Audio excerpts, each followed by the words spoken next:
Romans is an interesting book. Some have called it the Constitution of the Christian faith.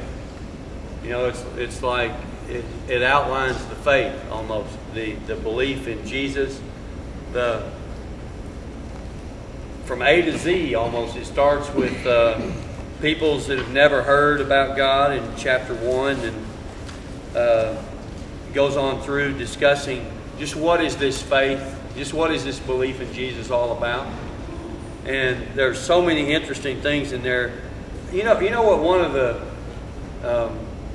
the essentials to coming to God is being able to come to Him and say, Lord, you teach me. You know, because otherwise you can take it like anything else and take it like a textbook and try to learn all the points and memorize all the things and everything and still not really get it from the heart. You know, you can get, well, I know what it says in that verse. It says this, and I was reading through Matthew some this afternoon, and was in Luke a little bit, and it's interesting, all the phrases that we have picked up in our lives that come from the Bible. I mean, phrases we use all the time, and we use them so totally out of context that we have no idea what they were really intended for, or they mean. It just sounded good to us. There's a lot of them in my family and in other families. A lot of times things were quoted as being from the Bible that weren't even from the Bible in the first place.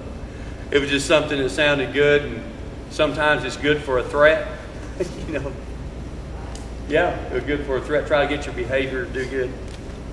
But when we come to God's Word, I want to encourage you that the idea that Paul is giving us through the Bible and that Jesus is trying to say is you've got to come to me to discover this. I'm the one the Scriptures point to.